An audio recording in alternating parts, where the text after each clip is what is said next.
دوستوں زمین پہ سب سے پہلا قاتل قابیل ہے جس نے اپنے بھائی حابیل کو قتل کیا۔ قابیل اور حابیل یہ دونوں حضرت آدم علیہ السلام کے فرزند ہیں۔ حضرت حوا کے ہر حمل میں ایک لڑکا اور ایک لڑکی پیدا ہوتے تھے اور ایک حمل کے لڑکے کا دوسری حمل کی لڑکی سے نکاح کیا جاتا تھا۔ اسی دستور کے مطابق حضرت آدم علیہ السلام نے قابیل کا نکاح یوزا سے، جو کہ حابیل کے ساتھ پیدا ہوئی تھی، کرنا چاہا، مگر قابیل اس پہ راضی نہ ہوا کیونکہ قابیل کی بہن جو قابیل کے ساتھ پیدا ہوئی تھی زیادہ خوبصورت تھی، اسی لیے وہ اس کا طلبگار ہو گیا۔ حضرت آدم علیہ السلام نے اس کو سمجھایا کہ اقلیمہ تیرے ساتھ پیدا ہوئی ہے، اس لیے وہ تیری بہن ہے، اس لیے اس کے ساتھ تیرا نکاح نہیں ہو سکتا، مگر قابیل اپنی ضد پہ اڑا رہا۔ آخرکار حضرت آدم علیہ السلام نے یہ حکم دیا کہ تم دونوں اپنی اپنی قربانیاں اللہ تعالیٰ کے دربار میں پیش کرو، جس کی قربانی قبول ہوگی وہ اقلیمہ کا حقدار ہو جائے گا۔ اس زمانے کے میں قربانی کی قبولیت کی یہ نشانی تھی کہ آسمان سے ایک آتش اتر کر اس کو کھا لیا کرتی تھی۔ قابیل جو کہ کھیتی باڑی کیا کرتا تھا، اس نے قربانی کے لیے اناج پیش کر دیا اور کوشش کی کہ خراب اناج قربانی کے لیے پیش کرے، جبکہ حابیل کلا بانی کیا کرتا تھا، اس نے اپنی بکریوں میں سے خوبصورت بکری کا انتخاب کیا اور قربانی کے لیے پیش کر دی۔ دونوں حضرات نے اپنی اپنی قربانیاں پیش کیں۔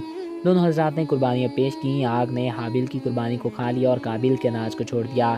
اس بات سے قابیل میں بغض اور حسد پیدا ہو گئی، اس نے حابیل کو قتل کرنے کی ٹھان لی۔ حابیل سے کہہ دیا میں تجھ کو قتل کر دوں گا۔ حابیل نے کہا کہ قربانی قبول کرنا اللہ تعالیٰ کا حکم ہے اور وہ متقی بندوں کی قربانی قبول کرتے ہیں، اگر تو متقی ہوتا تو تیری قربانی بھی ضرور قبول ہو جاتی۔ ساتھ ہی حابیل نے یہ بھی کہہ دیا کہ اگر تو میرے قتل کے لیے ہاتھ بڑھائے گا تو میں تجھ پہ اپنا ہاتھ نہیں اٹھاؤں گا، کیونکہ میں اللہ تعالیٰ سے ڈرتا ہوں۔ میں چاہتا ہوں کہ میرا اور تیرا گناہ دونوں تیرے پلڑے میں ہی پڑیں اور تو دوزخی ہو جائے، کیونکہ بے انصافوں کی یہی سزا ہے۔ آخر قابیل نے اپنے بھائی کو قتل کر دیا۔ اس وقت قابیل کی عمر تقریباً 20 برس تھی۔ جب قابیل نے حابیل کو قتل کر دیا تو اس کو سمجھ نہیں آ رہا تھا کہ اس کی لاش کا کیا کرے، کیونکہ لاش میں سے بدبو آ رہی تھی۔ اس وقت اللہ تعالیٰ نے 2 فرشتوں کو پرندوں کی صورت میں بھیجا۔ ایک پرندے نے دوسرے پرندے کو قتل کر دیا اور دفن کر دیا۔ قابیل نے پرندوں کو دیکھ کر اپنے بھائی حابیل کو اسی جگہ دفن کر دیا۔ قتل کے بعد قابیل کا چہرہ کالا اور بدصورت ہو گیا۔ اس کے بعد ہر رنگ اور مزے والی چیز بدل گئی اور گورے چہرے کی رونق ختم ہو گئی۔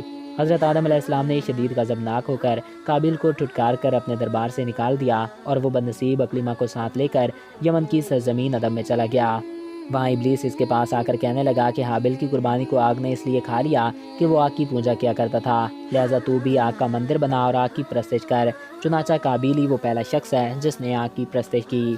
تو دوستوں آئی ہوپ آپ کو یہ ویڈیو پسند آیا ہوگا اور آپ کی معلومات میں اضافہ ہوا ہوگا۔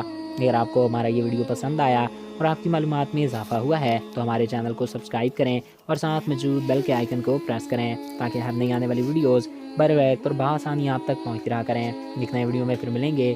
اپنے پیاروں کا خیال رکھیے گا۔ Thanks for watching. اللہ حافظ۔